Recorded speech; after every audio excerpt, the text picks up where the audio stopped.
रहते हैं आपके बारे में जानने के लिए। अक्सर हम देखते हैं आपकी टीचिंग्स जनरली फेमस है, आपकी जो बातें हैं, जो सूफिज्म पे बातें हैं, जो आप इंटरफेथ कॉन्फ्रेंसेस में जाते हैं वहाँ जो बातें करते हैं, लेकिन बहुत कम लोग जानते हैं कि आपका बचपन कैसा गुजरा।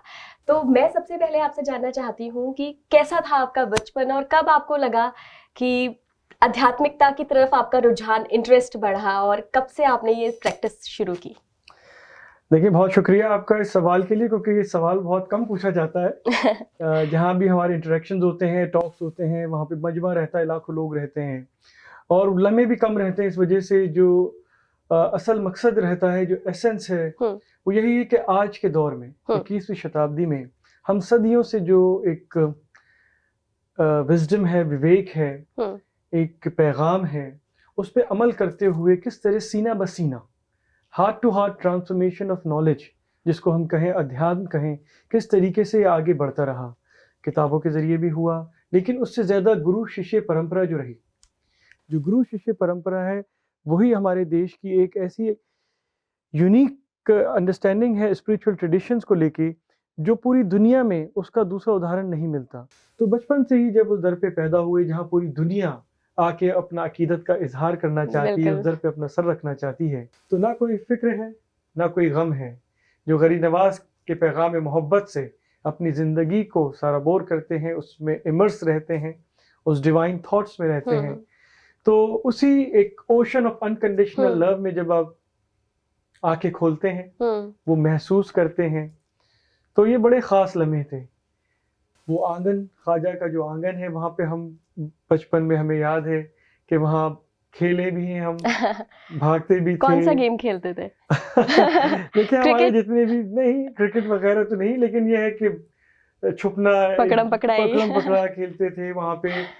उस वक्त जो है वहाँ पे मोर ग्रीनरी भी हुआ करती थी, पेड़ ज्यादा हुआ करते थे। कि हमेशा से एक जो देखा हमने कि किस तरह हर धर्म के लोग वहाँ पे आ रहे हैं और अपनापन पा रहे हैं। यहाँ पे दरबार में हमें बचपन से एक बात ये बहुत वाजे तौर पे, बहुत क्लियरली सिखाई गई है कि दरबार में आने वालों का ना तो आप नाम पूछें, अच्छा, ना उनका मजहब पूछें, ना उनकी जबान पूछें, ना वो किस खित्ते से आए, किस रीजन से आए ये पूछें, किस नेशनैलिटी से आए ये भी ना पूछें। अगर पूछना है तो सिर्फ एक बात पूछें कि हम आपकी क्या सेवा कर सकते हैं। तो बचपन की बड़ी खास यादें हैं। जब हम स्कूल जाते थे, स्कूल के बाद शाम को दरबार के अंदर जब बैठते थे, और जो तालीमात होती थी, जो सीना बसीना जो बुजुर्गों से सुनते थे, किताबों से ज्यादा जो सोहबत मिली, जो गुरु होते थे, मुर्शिद होते थे, उनके साथ बैठ के जो हमने सीखा सीना बसीना, I think that is much much more important and much much more impactful. उसका जो असर हुआ, वो मैं कहूँगा किताबों से जहन के ऊपर असर होता है, लेकिन सोहबत के साथ, गुरु के साथ बैठने के साथ, मुर्शिद के नजर करम से दिल पे असर होता है। उस वक्त आपको कैसा महसूस होता होगा जब आप छोटे से थे और सेलिब्रिटीज आते थे? क्या प्रिविलेज्ड महसूस होता था या आपके लिए सब कुछ, सारे लोग एक समान हैं? देखें, जैसे मैंने कहा कि बुजुर्गों ने बड़ी वाज़ेह तौर पे इसको कहा कि दरबार में कोई भी आए, ये तो सेलिब्रिटीज आज की बात है। मैं आपको बताता हूँ, हमारे बुजुर्गों से एक हमने किस्सा सुना, और ये किस्सा नहीं, हकीकत ही है कि जब बादशाह अकबर, सेलिब्रिटीज तो ठीक है आज के ज़माने के, लेकिन अकबर बादशाह जब उस ज़माने का भी जो भी एम्परर था, जब वो दरबार आया, तो हमारे बुजुर्गों ने कोई ध्यान नहीं दिया कि वो कोई बादशाह आ रहा है। वो जिस तरह कॉमनर आते हैं, और आज भी वही निज़ाम बना हुआ कि जिस तरह कॉमन इंसान की तरह आते हैं, उस तरह वहाँ पे आए। तो जब बाद में बताया कि भाई ये बादशाह अकबर है, तो लोगों ने फिर वहाँ पे अंदर दरबार में जो थे उनके लिए दुआ करी। मतलब ऐसा कोई प्रिविलेज नहीं दी जाती है वहाँ पे, चाहे आप वक्त के बादशाह ही क्यों ना हो, चाहे सेलिब्रिटी क्यों ना हो, या कॉमनर का हो, क्योंकि एक ही सफ में खड़े हो गए महमूद व अयाज।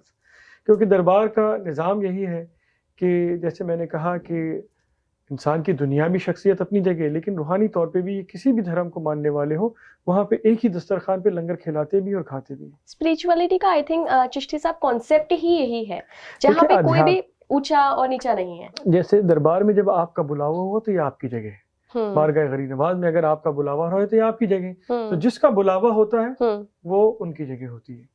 क्योंकि बुलावा ही है, जिस भी किसी खास जगह पर जब हम जाते हैं और ऐसे अध्यात्म की जगह जाते हैं, तो अजमेर शरीफ के बारे में तो ये पहली चीज जो पूरी दुनिया में मशहूर है कि अजमेर वही आते हैं जिन्हें ख्वाजा बुलाते हैं। बिना बुलावे के तो आप नहीं जा सकते। इसके अलावा दो बातें और हैं कि जब ख्वाजा बुलाते हैं तो बड़ी शान से बुलाते हैं, किस वक्त जाना है, किसके साथ जाना है, कैसे जाना है, किस वक्त आपकी हाजिरी होनी है, वो अपने आप अरेंज हो जाती है। आपके दिल में बस ख्याल आता है, आप नियत करते हैं, नोबल इंटेंशंस करते हैं, and things open up for you.